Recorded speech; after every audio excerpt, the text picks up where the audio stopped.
বাঙালি হিন্দুর সংখ্যা ছিল ৪৯%। শেষ আদমশুমারি অনুযায়ী বাঙালি হিন্দু হ্রাস পেয়েছে ২৯%। এখন ভারতবর্ষর এবং বাংলাদেশ মিলিয়ে বাঙালি হিন্দু যে জনসংখ্যা তার মধ্যে সেটা ২০%, অর্থাৎ ৪৯ থেকে আমরা ২০-তে পৌঁছে গেছি। আমাদের আজকের এই সাংবাদিক সম্মেলন কোনো হিন্দু মুসলমান বিভাজনের সাংবাদিক সম্মেলন নয়, কিন্তু অবশ্যই সংবাদ মাধ্যমের মধ্যে দিয়ে আমরা আম বাঙালি জনতার কাছে, সমস্ত হিন্দু বাঙালি জনতার কাছে এই কথাটি পৌঁছতে চাই, কারণ এই সময় খুব একটা সুখের সময় নয়, এই সময় আনন্দের সময় নয়। কারণ আরেকটা নতুন বিপদ আমাদের দরজায় কড়া নাড়া শুরু করেছে। শুধু হুমায়ুন কবির নন, শুধু হাম দো হামারা দো নয়, হামারা ছে সিদ্দিকুল্লাহ চৌধুরী নন, শুধুমাত্র ৫ লাখ ধর্মান্ধ মৌলবাদী নয়, স্বয়ং কলকাতা মহানগরের যিনি মহানাগরিক, জন্মসূত্রে তিনি পশ্চিমবঙ্গের হলেও তিনিও কিন্তু দুপুরুষের আগের বহিরাগত। ভারতবর্ষের আইন অনুযায়ী যে ত্রিধারা সূত্র আছে, যে স্থানীয় ভাষার নাম প্রথমে রাখতে হবে, তারপরে ইংরেজি এবং তারপরে হিন্দি থাকবে। কলকাতা শহরের বিশেষ বিশেষ অঞ্চলে, বিশেষ করে খিদিরপুর মেটিয়াবুরুজ অঞ্চলে, সেখানে বহু রাস্তা আছে যে রাস্তার নাম বাংলায় লেখা নেই, যেখানে বাংলা ভাষাকে কোনোভাবে তার অস্তিত্ব পর্যন্ত রাখতে দেওয়া হয়নি। এইটাই হচ্ছে বর্তমান কলকাতার চেহারা। বাংলা সভ্যতা সংস্কৃতি, বাঙালি হিন্দুদের অবদান, ওপার বাংলায় যারা হিন্দু ছিলেন, যারা পরিস্থিতির বাধ্যবাধকতায় নিজেদের ধর্ম রক্ষার তাগিদে, নিজেদের জীবন রক্ষার তাগিদে, নিজেদের অস্তিত্বকে টিকিয়ে রাখতে, পরবর্তী প্রজন্মের স্বার্থে এবং নিজেদের বাড়ির নারীদের সম্ভ্রম রক্ষা করতে ওপার বাংলা থেকে এপার বাংলায় চলে এসেছিলেন। মনে রাখতে হবে যে আজকে তাদের যে নামেই বাঙালিরা সম্বোধন করুক না কেন, স্বাধীনতা সংগ্রামে ৬২ জনের ফাঁসি হয়েছিল। সেই ৬২ জনের মধ্যে ৪১ জন ছিলেন বর্তমান যে বাংলাদেশ, যেটাকে আমরা বাংলাদেশ বানিয়েছি, সেই পূর্ববঙ্গের বাসিন্দা। স্বাধীনতা আন্দোলনে ওপার বাংলার মানুষকে ভুলে গেলে চলবে না। বাঙালির আত্মমর্যাদা ছিল। এই মহাবিশ্বের অর্ধেক কণার নাম যার নামে সেই সত্যেন বোস, তিনি একজন বাঙালি ছিলেন। আমাদের যে কোনো বিজ্ঞানের ভিত্তিপ্রস্তরের কথা যদি আমরা চিন্তা করি, প্রাণের সন্ধান এবং প্রাণের সঞ্চার নিয়ে আজকে যে গবেষণাই করুক না কেন, মেঘনাথ শাহকে আজকের দিনে অস্বীকার করা যাবে না। আজকেও তিনি প্রাসঙ্গিক, তিনিও একজন বাঙালি ছিলেন। বাঙালি সাহস ছিল। সূর্য সেনকে যিনি ধরিয়ে দিয়েছিলেন তার নিকট আত্মীয় নেত্র সেন। সূর্য সেনের গ্রেপ্তারির পর নেত্র সেনের স্ত্রীর সামনে নেত্র সেনকে গিয়ে বিপ্লবীরা খুন করে। ব্রিটিশ শত চেষ্টা করবার পরেও নেত্র সেনের কাছ থেকে, স্ত্রীর কাছ থেকে কিন্তু প্রকৃত অপরাধী কারা, কারা তার স্বামীকে হত্যা করেছে, সেই বিপ্লবীর নাম উদ্ধার করা যায়নি। কিন্তু বাঙালি কি করতে পারেনি? আমরা হিন্দু বাঙালিরা আমরা ব্যর্থ কোথায়? যেটা আজকের পৃথিবীতে বা আজকের মানুষজন, আজকের প্রগতিশীলতা আমাদের ব্যর্থ বলে মনে করছে, আমরা পাশের বাড়ির বন্ধুর স্ত্রীকে নিজের স্ত্রী বানাতে পারিনি। আমরা পাশের বাড়ির তরুণী, পাশের বাড়ির কিশোরীটাকে আমরা ধর্ষণ করতে পারিনি। আমরা অন্য কোনো সম্প্রদায়ের মহিলার থাই পর্যন্ত কেটে ১৯৪৬ সালে মধ্য কলকাতার মাংসর দোকানে ঝুলিয়ে রাখতে পারিনি। এইটা কি হিন্দু বাঙালিদের অপরাধ? যাকে কথা শুনতে হবে যে আমাদের এখানে আমরা মেজরিটি হব একদিন, বলবেন কলকাতার মেয়র, আমরা কি এতটাই, আমাদের খাত্রর তেজ কি শেষ হয়ে গেছে? আমরা কি নিবীর্য হয়ে গেছি? আমাদের কি তলোয়ার, আমাদের কি কোনো অস্ত্র ধারণের ক্ষমতা নেই, আত্মরক্ষার ক্ষমতা নেই? যে একজন বলবে যে 30% আমি কেটে ভাগীরথীর জলে ভাসিয়ে দেবো, তারপরেও সে পশ্চিমবঙ্গে বুক ফুলিয়ে রাজনীতি করবে আর সংবাদ মাধ্যমে তাকে নিয়ে আলোচনা চলবে? কতদিন এই মৃত্যু নিয়ে হোলি খেলা চলবে? যে ভাষায় বাংলাদেশে কথা বলা হচ্ছে সেই ভাষা পশ্চিমবঙ্গের মাটিতে ব্যবহার করা হচ্ছে। 1946 সালের অবস্থায়, সুরাবর্তীর অবস্থায়, যে স্বপ্ন সুরাবর্তীর ছিল স্বাধীন বাংলা, গ্রেটার বেঙ্গল, আজকে সেই স্বপ্নকে বাস্তবায়িত করবার জন্য নেতৃত্ব দিচ্ছেন ফিরহাদ হাকিম, যিনি কলকাতার এই মুহূর্তে মহানাগরিক এবং একজন মন্ত্রী। অনেকে বলছেন এটা দুর্ভাগ্যজনক, অনেকে বলছেন যে তিনি হয়তো না বুঝে কথাটা বলেছেন, কিন্তু এটা তো একটা ধারাবাহিকতা আছে। প্রথমে মিনি পাকিস্তান, তারপরে দুর্ভাগা তত্ত্ব, তারপরে বলছেন সংখ্যাগরিষ্ঠ হয়ে যাব। ক্যালকাটা হাইকোর্টে কজন মুসলিম জাজ আছে এটা পশ্চিমবঙ্গের বাঙালিরা চিন্তা করবে? বিচার ব্যবস্থার মধ্যেও ধর্মান্ধতা, বিচার ব্যবস্থার মধ্যেও হিন্দু মুসলমান ভাগ। আমরা এর আগে অবশ্য তৃণমূলের থেকে শুনেছিলাম মুসলমানদের জন্য একটা আলাদা হসপিটাল তৈরি হবে।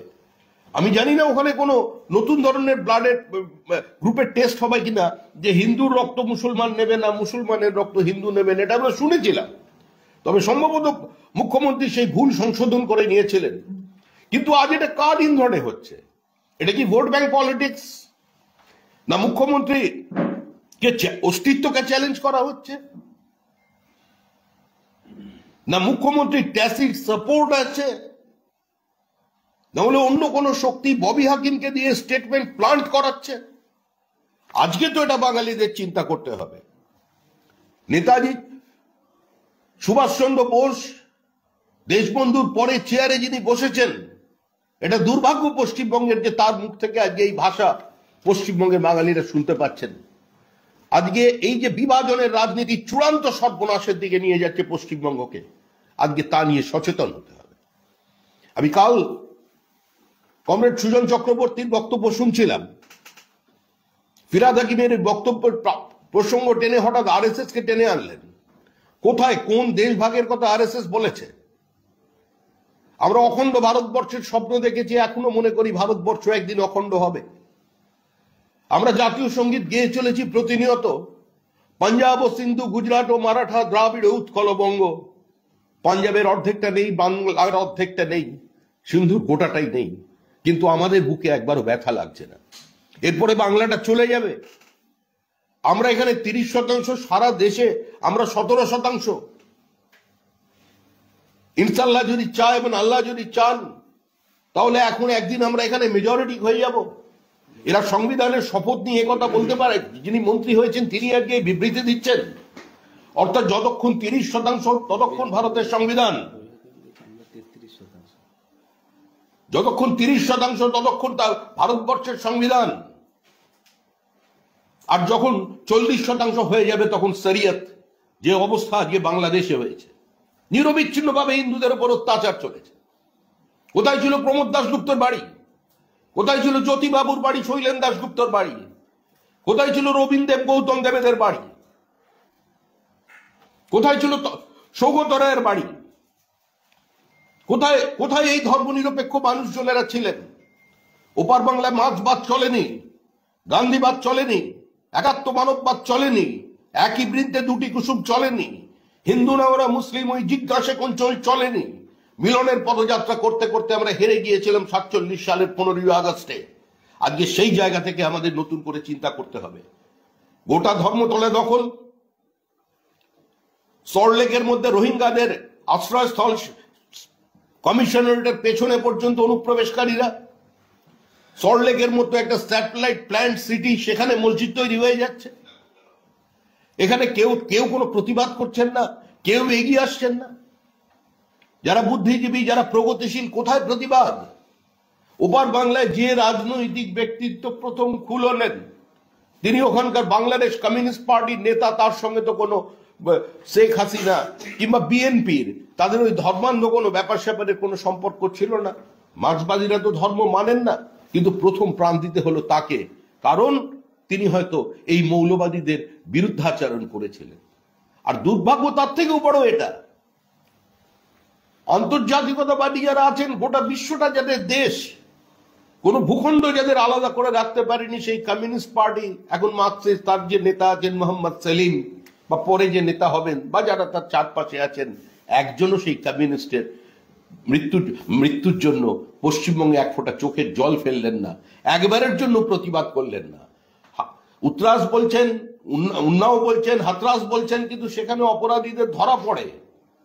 আপনারা যেটা দাবি করেন যে বানতলায় অনিতা দেওয়ান ধর্ষণ এবং খুনের ঘটনায় যারা অভিযুক্ত ছিল তাদের সিপিআইএম, তাদের অন্তত একটা ব্যবস্থা করেছে, প্রত্যেকের যাবজ্জীবন করে দিয়েছে। কিন্তু যারা এটা দাবি করেন তারা যে ঘটনাগুলো উল্লেখ করেন সেখানেও কিন্তু দোষীদের শাস্তি হয়, পুলিশ অফিসারের শাস্তি হয়, অপরাধীদের শাস্তি পেতে হয়। এই ভাষায় 46-এর পর কোনোদিন কথা বলা হয়নি। এই ভাষা তৃণমূল তৈরি করেছে। ফিরহাদ হাকিম বলছেন আমরা 33%, উনি আরো 3% বাড়িয়ে ফেলেছেন, কারণ বাংলাদেশ থেকে যত লোক ঢুকিয়েছে আর যত লিস্টে ভোটার লিস্টে নাম তুলে ফেলেছে তাতে এখন 27% নেই, 33%। 7% অপেক্ষা করতে হবে আপনাদের। আজকে বিজেপি মনে করতে পারেন সাম্প্রদায়িকতার কথা বলছেন, এই কথা আমরা ভারতবর্ষের দেশভাগের সময় থেকে আমরা যে কথা বলেছি, আমাদের অবস্থানে আমরা আজও অনড় আছি যে যতক্ষণ 30% ততক্ষণ ভারতের সংবিধান, আর যখনই 40% তখনই শরিয়ত। আজকে এই মৌলবাদের কাছে আত্মসমর্পণ হিন্দু বাঙালিরা যদি করতে চায়, অনিবার্য ধ্বংসের দিকে যদি এগিয়ে যেতে চায়, তাহলে অন্য কোনো কথা বলার নেই। কিন্তু এই ঘটনার তীব্র প্রতিবাদ হওয়া উচিত। এবং আমি মনে করি সারা ভারতবর্ষের হিন্দুরা হিন্দু বাঙালিদের স্বার্থে, বাংলাদেশি অত্যাচারের স্বার্থে যেমন হিন্দু ডায়াসপোরা আজকের প্রতিবাদ করছে, পৃথিবীর বিভিন্ন প্রান্তের মানুষজন যাতে এই বর্বর অত্যাচারের প্রতিবাদ করছে, যে ভাষায় বাংলাদেশে কথা বলা হচ্ছে সেই ভাষায় পশ্চিমবঙ্গে কথা বলা হচ্ছে। শেখ হাসিনার বিরুদ্ধাচরণ তারা করুন, যে কোনো ভাবে করতে পারুন, তাদের দেশের শাসক। ওখানে বিএনপি কি করবে, আওয়ামী লীগ কি করবে, আর চিটফান্ডের মালিক কি করবে, এ নিয়ে বিজেপির কোনো মাথা ব্যথা নেই, সেটা সে দেশের আভ্যন্তরীণ বিষয়। কিন্তু আজকে সেই দেশের অত্যাচারকে কেন্দ্র করে দক্ষিণ 24 পরগনা, উত্তর 24 পরগনা, নদিয়ার একাংশ, মুর্শিদাবাদ এবং মালদা জেলার একাংশে কেন সেলিব্রেশন হবে? এইটা আমাদের প্রশ্ন। আজকে কেন ধর্মীয় জমায়েতের নামে আজকে দেগঙ্গা, বেড়াচাপার মতো জায়গা, কলকাতা থেকে 15 কিলোমিটার দূরে, সেখানে এ ধরনের ধর্মান্ধ বক্তৃতা চলবে, সেখানে কারোর কোনো প্রতিবাদ হবে না? এই অবস্থার বাইরে আমাদের বেরিয়ে আসতে হবে। তাও সংবাদ মাধ্যমের কাছে আমরা কৃতজ্ঞ, কারণ স্বাধীনতার পরে এই অন্তত প্রথম সারির সংবাদ মাধ্যম, সংবাদপত্রে হিন্দু শব্দটা উঠে আসছে, এবং বাংলাদেশের সংখ্যালঘুদের ওপর যে অত্যাচার চলেছে সেটা সাম্প্রতিককালে দৈনন্দিন টিভি আলোচনা চক্রে আসছে। কিন্তু এই অত্যাচার এখন নয়, এই অত্যাচার ধারাবাহিকভাবে চলেছে। বাংলাদেশের হিন্দু জনসংখ্যার দিকে তাকালে সেটা বলা যাবে কিভাবে সেখান থেকে এথনিক ক্লেনজিং শুরু হয়েছে, এবং সেটাকে তার সেলিব্রেশন চলেছে। কোনো মানুষ প্রতিবাদ করছেন না। এই যে হিন্দির সমস্ত চিত্র জগতের লোকজন আছেন, ছেলের নাম সব তৈমুর লেখেন, পৃথিবীর সবচেয়ে বড় নৃশংস ঘাতক একজন, এই যারা আছে চারিদিকে ঘুরে বেড়ায়, বড় বড় অভিনেতারা, তারাও তো কেউ কোনো কথা বলছেন না। সিপিআইএম এর ভয় কোথায়? ভোট পাবে না, কোনো লাভ নেই। মানুষরা গ্রহণ করেছে, পরীক্ষা করেছে এবং প্রত্যাখ্যান করছে। সুজন চক্রবর্তীর প্রতিবাদ করার সাহস নেই, হয়তো তার ইচ্ছা আছে, পারবেন না, কারণ তারও শিকড় আছে ওপার বাংলার মাটিতে। কালকে এই ঘটনাকে কেন্দ্র করে উনি আরএসএস এর নাম টেনে আনলেন, কারণ হয়তো পার্টির লাইন এটাই হবে যে কোনো মূল্যে আমাদের একমাত্র আমাদের লক্ষ্য হবে ওই 33% ভোট। এক হয়ে যান সবাই, মিলেমিশে একাকার হয়ে যান। কিন্তু এভাবে পশ্চিমবঙ্গকে আর আমার মনে হয় বর্তমানে তরুণ প্রজন্ম আর তৈরি হবে না। আবার গোপাল মুখার্জিদের জন্ম হবে। একটা গোপাল মুখার্জি সেদিন রুখে দাঁড়িয়েছিল, আজকে পশ্চিমবঙ্গের ঘরে ঘরে গোপাল মুখার্জি তৈরি হয়ে যাবে। কিন্তু আর এই বাংলাদেশের অত্যাচারের থেকে তারা শিক্ষা নিয়েছে, এবং আগামী দিনে এই বক্তব্যের জবাব যেভাবে দিতে হয়, বাংলার সমাজ দল ও মত নির্বিশেষে সেই ভাষাতেই এর উত্তর দেবে। আপনি কথা বলতে গিয়ে বললেন যে বাঙালিরা কি অস্ত্র তুলতে ভুলে গেছেন, এবং যে ভাষায় প্রতিবাদ করে জবাব দেওয়ার কথা সে ভাষায় জবাব দেবে। কিসের ইঙ্গিত দিচ্ছেন আপনি? আমি এটাই ইঙ্গিত দিচ্ছি, যদি আপনাকে কেউ কাটতে আসে কেউ যদি তরোয়াল নিয়ে আসে তাহলে লাঠি দিয়ে তার আপনি প্রতিরোধ করতে পারবেন না, আত্মরক্ষার স্বার্থে আপনি হাতে বঁটি তুলে নেবেন।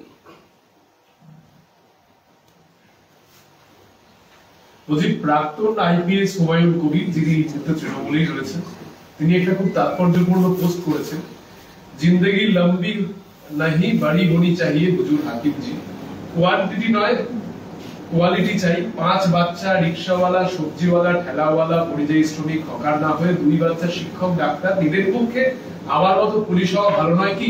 কিভাবে দেখছেন? বহু শুভবুদ্ধি সম্পন্ন মানুষ আছেন, কিন্তু তারা মার্জিনালাইজ হয়ে গেছেন, কারণ এটা গণতন্ত্র, গণতন্ত্রে ভোটটাই প্রথম কথা। এখানে একজন ইডিয়েটের থেকে, মানে একজন গ্র্যাজুয়েটের থেকে 2টো ইডিয়েটের দাম বেশি, কারণ 2টো ভোট। একজন ব্রহ্মচারীর থেকে 4টে ব্যভিচারীর দাম বেশি, কারণ 4টে ভোট। কেউ যদি এভাবে সমাজকে দেখতে চায় তো সার্বিকভাবে সেটাই হবে। নিঃসন্দেহে তার এই পোস্টকে মানুষ স্বাগত জানাবেন। আমাদের বিরোধিতা তো কোনো, যেদিন গান্ধীজি এখানে খিলাফত আন্দোলনকে ভারতের জাতীয় আন্দোলনের সঙ্গে যুক্ত করেছিলেন, একমাত্র কংগ্রেস বাঙালি নেতার প্রতিবাদ করেছিলেন, তার নাম কাজী নজরুল ইসলাম।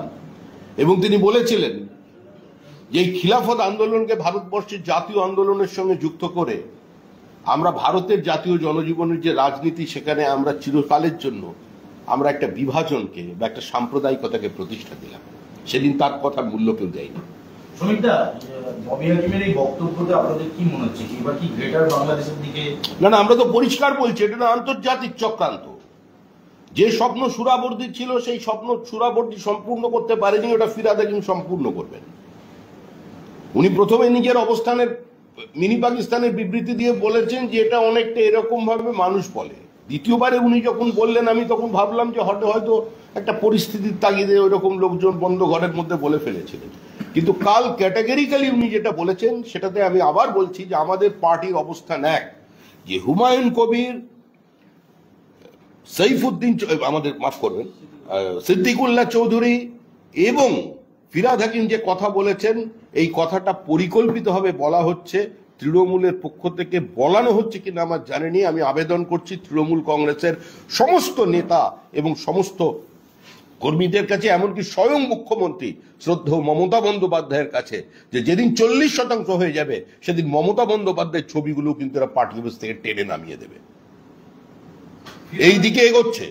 সুতরাং চ্যালেঞ্জ এটা মুখ্যমন্ত্রীকেও করছেন। আমি জানি না এটা তৃণমূলের আভ্যন্তরীণ কি সমীকরণ আছে। ফিরহাদ হাকিম আজকে বলেছেন, আমি সেকুলার ছিলাম, সেকুলার আছি, সেকুলার থাকবো। এবং তার মেয়ে, তিনি ব্যাখ্যা দিয়ে বলেছেন, আমার বাবা সকলেই সমান, এইটুকুই বোঝাতে চেয়েছিলেন। আমরা এই প্রশ্নের কোনো উত্তর দিতে চাই না। একজন সচেতন রাজনৈতিক কর্মী, যার এন্ট্রিটা রাজনীতিতে ল্যাটারাল হয়নি, যিনি একদম ছাত্রাবস্থা থেকে রাজনীতি করেছেন, টিকিট না দেওয়ার জন্য মুখ্যমন্ত্রীর বাড়িতে গিয়ে পর্যন্ত বিক্ষোভ দেখিয়ে টিকিট ছিনিয়ে নিয়ে চলে এসেছেন, সেই মানে প্রবল প্রতাপশালী ফিরহাদ হাকিমের স্লিপ অফ টাং কিংবা বোঝানোর ভুল, এরকম কেউ দুগ্ধপোষ্য শিশু নয় যে কথাটি বোঝেনি। উনি যেটা বুঝেছেন, উনি যেটা বলতে চেয়েছেন, সেটাই ওনার মনের কথা। উনি যেটা বলেছেন সেটা মস্তিষ্ক প্রসূত নয়, হৃদয় থেকে উৎসারিত। ইউনিসপন্থী নেতা আসাদুজ্জামান ফুয়াদ তিনি বলছেন, ইসকনের অশান্তির জন্য ভারতের তৎপরতা দায়ী। প্রায় 1,500 একরের ওখানে সব মৌলবাদী, অশিক্ষিত, মূর্খ সমস্ত লোকজন বসে আছে। কে কার পন্থী কেউ জানে না, কে চিটফান্ড মালিক পন্থী, কে বিএনএ পন্থী, কে আওয়ামী লীগ। ওরা দিনের শেষে সবাই মৌলবাদী। টোটাল তালিবানাইজেশন হয়ে গেছে। যে অত্যাচার আফগানিস্তানে পর্যন্ত হয়নি, সেই অত্যাচার আগে বাংলাদেশে হচ্ছে। আফগানিস্তানের অত্যাচার এই মাত্রায় পৌঁছয়নি। আফগানিস্তান কিছু সৌধকে দখল করেছিল। আফগানিস্তান কাউকে জোর করে হয়তো স্কুল থেকে সরিয়ে দিয়েছে, খেলার মাঠ বন্ধ করে দিয়েছে, মহিলাদের বাড়ি থেকে বেরোনো বন্ধ করে দিয়েছে, বোরখা পরিয়ে দিয়েছে। কিন্তু আফগানিস্তানে এইভাবে অন্য ধর্মাবলম্বীদের জোর করে তুলে নিয়ে গিয়ে বিয়ে, গণধর্ষণ, কিশোরীদের ধর্মান্তকরণ, তাদের কলমা পড়ানো, সমস্ত লাইব্রেরি ভেঙে দেওয়া, এই অত্যাচার আফগানিস্তানে হয়নি আজকে যেটা বাংলাদেশ দেখাচ্ছে। ভারতের অবদান কি বাংলাদেশ ভুলে যাচ্ছে? হ্যাঁ, ভারতের যে অবদান মুক্তিযুদ্ধে বাঙালিদের বলার তো বিষয় নয়, আবার বাঙালি শব্দকে টেনে আনবেন না। নীরজ চৌধুরী অনেকদিন আগে বলে গেছেন আজকে তিনি কতটা প্রাসঙ্গিক, আজকে তিনি জীবিত অবস্থায় দেখে যেতে পারলেন না, দেখে যেতে পারলে হয়তো দেখতে পারতেন তার ভবিষ্যৎবাণীটা সঠিক ছিল। ওটা কোনো বাংলা ভাষার আন্দোলন ছিল না, দুটো মোল্লাতন্ত্রের লড়াই ছিল কে ক্ষমতা দখল করবে। বাংলা ভাষাটা শুধুমাত্র একটা মৌখিক বলার জন্য ওইটুকুনি ঠিক আছে। কোথায় গেলেন? এখান থেকে যারা কবিতা পড়তে যেতেন ওপারে আর নিয়ম করে প্রতি বছর উপঢৌকন নিয়ে আসতেন এপার বাংলা ওপার বাংলা এক, যারা একসঙ্গে যৌথ উদ্যোগে সিনেমা করতেন কোথায়? প্রসেনজিৎ আমাদের যিনি নায়ক আছেন তো খুব ভালো এদিক ওদিকে করেন, ভালো ভালো সিনেমা করেছেন, কোথায় গেলেন? একদা বামপন্থী ছাত্রনেতা ছিলেন, পরবর্তীকালে আমাদের পরিচালক হয়েছেন, পরবর্তীকালে আমাদের গৌতম ঘোষ। গৌতমবাবু এত ছবি করলেন, এত প্রতিভাবান পরিচালক, গৌতমবাবু চুপ কেন? প্রতিবাদ করুন। প্রতিবাদ কোথায় গেল? উনি তো বাংলাদেশের সঙ্গে যৌথ উদ্যোগে সিনেমা টিনেমা করেছেন অনেক। চঞ্চল চৌধুরী, এত পৃথিবী বিখ্যাত নাম চঞ্চল চৌধুরী, বাংলাদেশের হৃদয় সম্রাট। আমাদের এখানে এত ফলোয়ার, আজকে সম্পূর্ণ গৃহবন্দী জীবন সংশয়ের অবস্থা। বাংলাদেশের অন্যান্য নায়ক নায়িকাদের নাম আর আমি বলে তাদের ব্যর্থ করতে চাই না, বা যারা এদিকে এসে কোনোভাবে আশ্রয় নিয়ে কোনো জায়গায় আছেন তারা ভালো থাকুন, সুখে থাকুন। আওয়ামী লীগ কেন আজকে বাংলায় আশ্রয় নিয়েছে? আমরা যখন বলতাম, যারা বলতেন যে অনুপ্রবেশ আর অনুপ্রবেশকারী তো দুজনই, বাংলাদেশ থেকে ঢুকলেই অনুপ্রবেশকারী। আজকে তো বোঝা যাচ্ছে কারা অনুপ্রবেশকারী। রোহিঙ্গাদের ডেকে এনেছিলেন শেখ হাসিনা, জবাবে কি বানিয়ে দিয়েছে কক্সবাজারকে। আর ওপার বাংলায় তো কোনো মুসলমানের মেয়েকে জোর করে তুলে নিয়ে গিয়ে হিন্দু বানানো হচ্ছে না, তাদের মসজিদগুলো তো ভেঙে দেওয়া হচ্ছে না। তারা কেন এপার বাংলায় আসবে? তারা তো বলেছিল এটা অপবিত্র ভূমি, যুদ্ধভূমি, এদেশে আমরা থাকবো না, আমাদের জন্য পৃথক হোমল্যান্ড পাকিস্তান দরকার আছে। তাদের জন্য তো দেশ ভাগ হয়েছে। তারা আবার এদেশে নতুন করে আসবেন কেন? আর তাদের নাম ভোটার লিস্টে উঠবে কেন?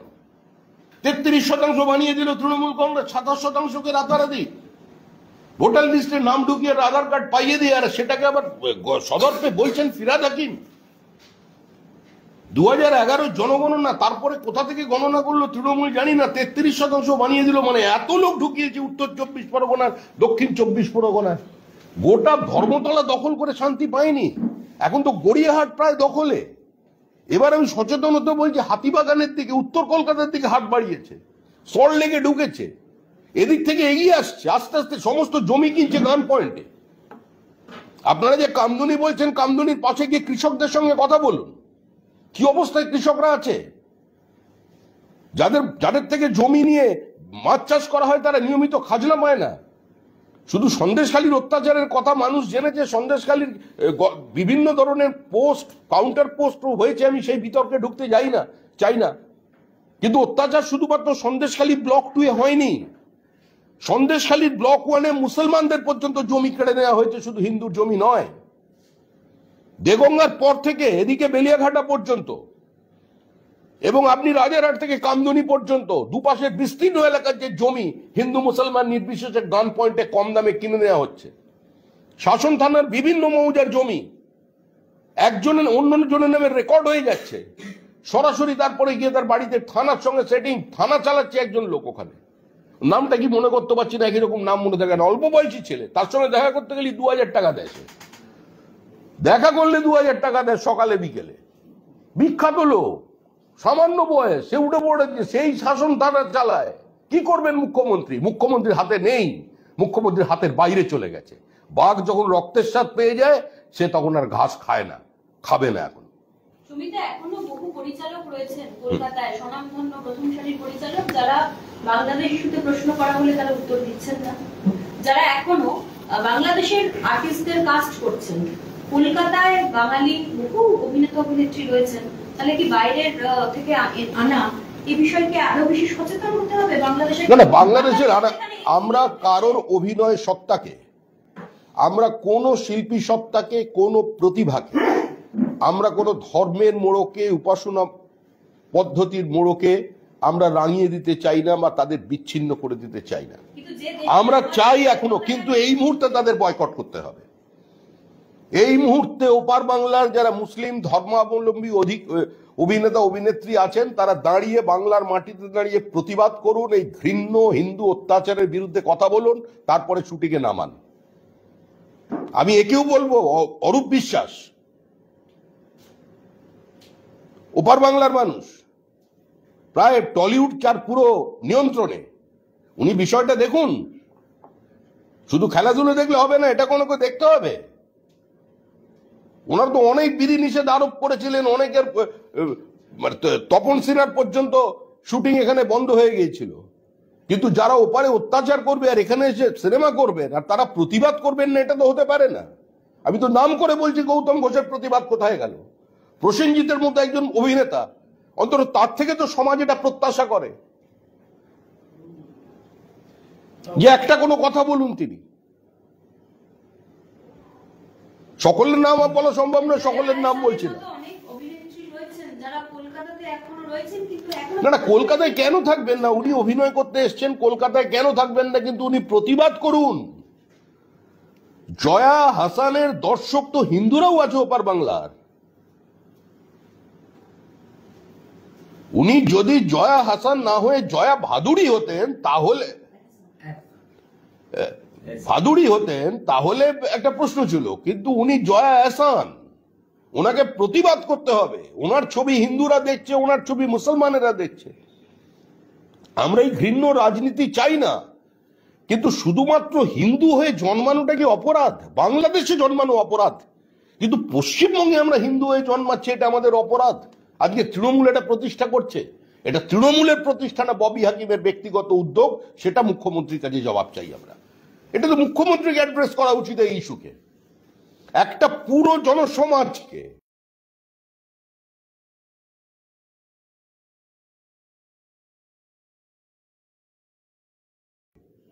,33% বলে সরাসরি একজন ক্যাবিনেট মন্ত্রী ভাগ করে দিচ্ছেন, আর মুখ্যমন্ত্রী এর সম্পর্কে কোনো কথা বলবেন না, নীরব থাকবেন। তাহলে এটাকে আমরা ধরে নেব ফিরহাদ হাকিমের স্টেটমেন্ট নয়, এটা তৃণমূলের স্টেটমেন্ট।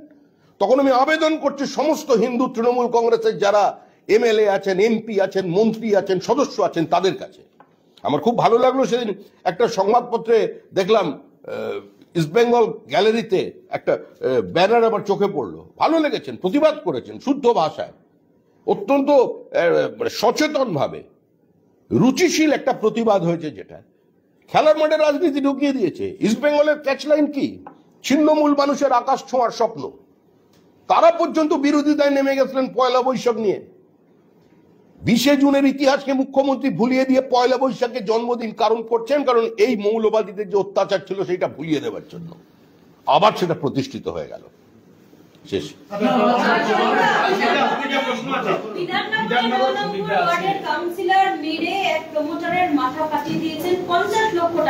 টাকা চেয়েছে, টাকা দেয়নি কেন? টাকা দিলে মাথা ফাটাতো না?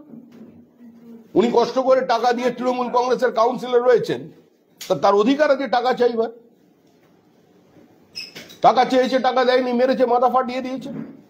এটাই তো তৃণমূল। তারা কলকাতা পুলিশকে মেল করে ধর্মতলায় ধর্ণা করার অনুমতি চাইল। এর আগেও তারা ধর্মতলায় ধর্ণা করেছে, আপনারাও ধর্ণা করেছেন। এবারে আপনাদের ওদের আন্দোলনে পাশে দেখা যাবে? কাদের? এই যে ডাক্তাররা আবার যদি ধর্ণায় বসে আর্জিকর কাণ্ড নিয়ে, তাতে আপনাদের দেখা যাবে? আমরা তো আন্দোলনেই আছি, আমরা এই আন্দোলনেই আছি। কিছু মানুষ কালকে সন্ধ্যাবেলা রাস্তায় নেমে তারা এমন ভাবে স্লোগান দিচ্ছেন যেন এই পুরো ঘুমটাই করেছে সিবিআই। আরে সিবিআই এর সাপ্লিমেন্টারি চার্জশিট জমা দেওয়া এখনো বাকি আছে। সিবিআই তদন্তটা কিসের করছে? একটা মামলায় জামিন হয়েছে, সমস্ত মামলায় নয়। এত উদ্বেলিত হয়ে যাওয়ার কোনো কারণ নেই। হ্যাঁ, নিঃসন্দেহে মানুষ দ্রুত বিচার চাইছেন, আবার এটাকে ঢাকবার জন্য 60 দিনের মধ্যে দুটো বিচারকে শেষ করে দেওয়া হলো। মেয়েটির বাবা মা থেকে শুরু করে পশ্চিমবঙ্গের সমস্ত সুশীল সমাজ, সমস্ত চিকিৎসকের যারা আছেন, যারা মেডিকেল প্রফেশনের সঙ্গে যুক্ত এবং আবাল বৃদ্ধ বনিতা এটা জানে ওটা একটা পরিকল্পিত হত্যাকাণ্ড, প্রাতিষ্ঠানিক হত্যাকাণ্ড। এটাই মানুষের বিশ্বাস, এটা জনমনে প্রতিষ্ঠিত, মানুষের আদালতে তা প্রতিষ্ঠা পেয়েছে। এবার সিবিআই কখন তদন্ত করে, কিভাবে রিপোর্ট জমা দেবে, সিবিআই এর বিষয়।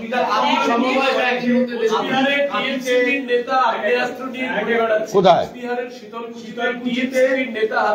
তৃণমূল ছাত্র পরিষদের বর্তমান এবং প্রাক্তন দুই গোষ্ঠীর মধ্যে সংঘর্ষে তৃণমূল ছাত্র পরিষদের নেতা ওরে বাবা, এই কারণেই তো মমতা বন্দ্যোপাধ্যায় নির্বাচনটাকে বন্ধ করে দিয়েছেন।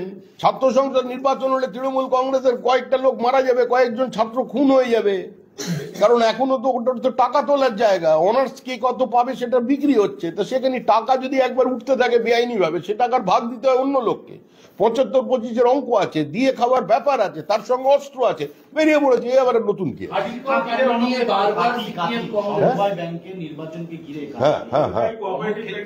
রণক্ষেত্র হবে তো। আমরা বলেছিলাম যে কাঁথি নির্বাচনকে কেন্দ্র করে কাঁথিতে যখনই তৃণমূল কংগ্রেস মানুষের কাছে যাচ্ছে, মানুষ তাদের প্রত্যাখ্যান করছে।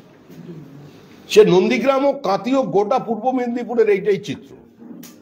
আর অধিকারী পরিবার সিন্ড্রোমে যে স্নায়ু রোগে তৃণমূল আক্রান্ত হয়েছে, যার জন্য এভাবে নির্বাচন করছে, কেন্দ্রীয় বাহিনী দিয়ে নির্বাচন করতে হচ্ছে, সমবায় নির্বাচন। বুঝতে পারছেন না গল্পটা কোথায় গেছে? তৃণমূল জনবিচ্ছিন্ন হয়ে গেছে। তৃণমূলের ভিত্তি হলো বোমা, আর ভবিষ্যৎ হলো বন্ধু। সেক্ষেত্রে এই যে আজকে যে মারপিট, একদিকে কেন্দ্রীয় বাহিনী দিতে হলো, আপনি নিজেও বলছেন যে সমবায় নির্বাচনে কেন্দ্রীয় বাহিনী পরিস্থিতি এই জায়গায় গেছে, তার কেন্দ্রীয় বাহিনী দিয়েও আজকে রক্ষে হলো না।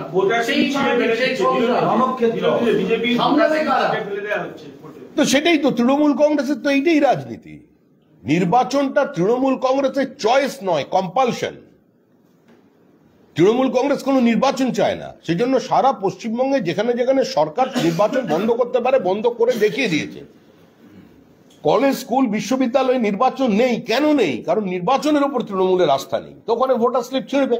পঞ্চায়েতে প্রায় 4000-এর বেশি আমাদের মহিলা প্রার্থীর হাত থেকে সার্টিফিকেট টেনে নিয়ে ছিঁড়ে ফেলে দিয়েছে। একটার সময় 1100 ভোটে জিতছেন একজন নদিয়া জেলায়। তো একটার সময় 1100 ভোটে বিজেপি লিড আছে, গণনা শেষ, সেই মহিলাকে বসিয়ে রাখা হলো। রাত্রি 9:30টার সময় জানিয়ে দেওয়া হলো পুনর্গণনায় তিনি 300 ভোটে হেরে গেছেন। এভাবেই তো পঞ্চায়েত নির্বাচন চলেছে, এখানেও সেটা হবে।